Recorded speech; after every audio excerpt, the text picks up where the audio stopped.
Hello दोस्तों, स्वागत है आपका स्टडी प्रेप चैनल पर। आई होप आप सबकी पढ़ाई बढ़िया चल रही होगी। इस वीडियो में हम लोग बात करने वाले हैं UP triple S C junior assistant 3281 vacancy के बारे में, जिसकी एग्ज़ाम डेट घोषित हो चुकी है, जिसकी एग्ज़ाम डेट 1 फरवरी 2026 को है।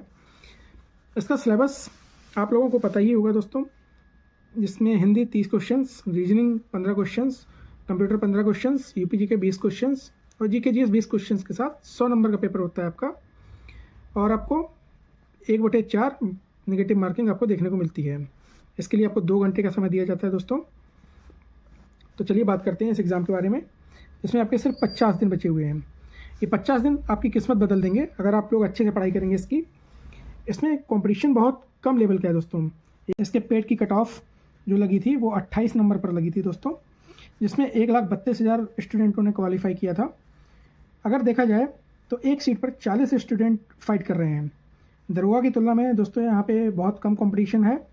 दरोगा में 316 अभ्यर्थी एक सीट पर फाइट कर रहे हैं, उसकी तुलना में यहाँ पे बहुत कम कंपटीशन है, क्योंकि यहाँ पे सिर्फ 40 स्टूडेंट फाइट कर रहे हैं एक सीट पे। जिससे आपके सफल होने के चांस बहुत ज़्यादा बढ़ जाते हैं। उसके बाद हमारी अगली स्टेप टाइपिंग की होगी। टाइपिंग में 15 गुना अभ्यर्थी बुलाए जाते हैं, जिसमें लगभग अगर देखा जाए तो सीट 3281 सीटों का 15 गुना अगर हम लोग करते हैं तो लगभग 50,000 लोग बुलाए जाएंगे। आइए दोस्तों, अब जानते हैं कि मैंने कैसे एक महीने में जूनियर असिस्टेंट 5512 एग्ज़ाम क्रैक किया था, जिसमें मेरी टाइपिंग आने वाली 17 दिसंबर को है। मेरी रणनीति का फ़ायदा उठाकर आप लोग भी अपनी एक सीट पक्की कर सकते हैं।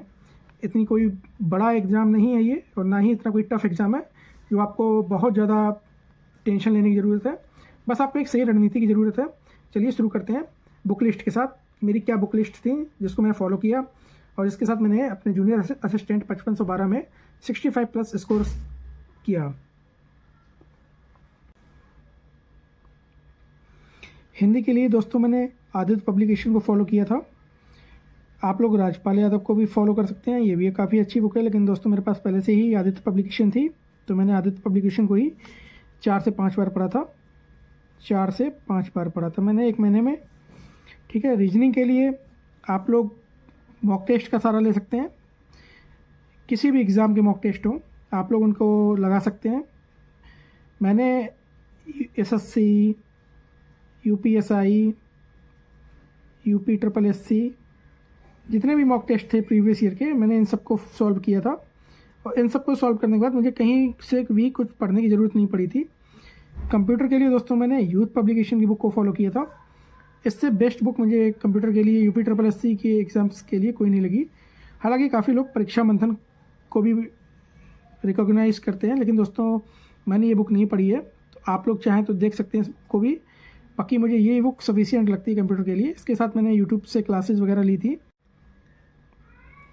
यूपी जीके के लिए दोस्तों मैंने परीक्षा वाणी को भी पढ़ा हुआ था।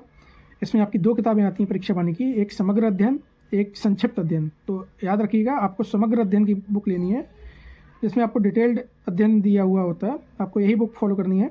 वैसे दोस्तों मैंने यूपी जीके के लिए मैंने राकेश सारस्वत को भी पढ़ा हुआ था, क्योंकि उसके 1 महीने बाद ही दोस्तों आरओ का पेपर था, तो मेरी उसकी भी तैयारी चल रही थी। तो मैंने यूपी जीके के लिए राकेश सारस्वत और परीक्षा वाणी दोनों को ही फॉलो किया था।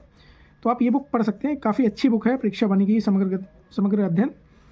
जीके जीएस के लिए दोस्तों वैसे तो मैं ल्यूसेंट को ही प्रेफर करना चाहूँगा। ल्यूसेंट काफ़ी अच्छी बुक है, आज भी इसकी रिलायबिलिटी काफ़ी बनी हुई है। करंट अफेयर्स को भी आप लोग हल्के में नहीं ले सकते हैं, क्योंकि 20 क्वेश्चंस जो आपके आते हैं जीके जीएस के, उसमें से आपके 6 से 7 क्वेश्चन करंट अफेयर्स से होते हैं। तो इस पर आप बहुत ज़्यादा फोकस करिएगा। क्योंकि मेरी रणनीति दोस्तों जो थी 5512 के लिए, वो मेरी थी कि मैं 1 से 2 घंटे डेली हिंदी को देता था। 1 घंटे का मैं मॉक टेस्ट लगाता था, किसी भी एग्ज़ाम का होता था वो, चाहे एसएससी हो गया, चाहे यूपीएससी हो गया, चाहे यूपीएसआई हो गया, चाहे यूपी ट्रिपल एससी हो गया। 1 घंटे का मैं मॉक टेस्ट देता था, उसको एनालिसिस करता था। 1 से 1.5 घंटे मैं कंप्यूटर को देता था। 1 से 1.5 घंटे दोस्तों मैं यूपी जीके को देता था।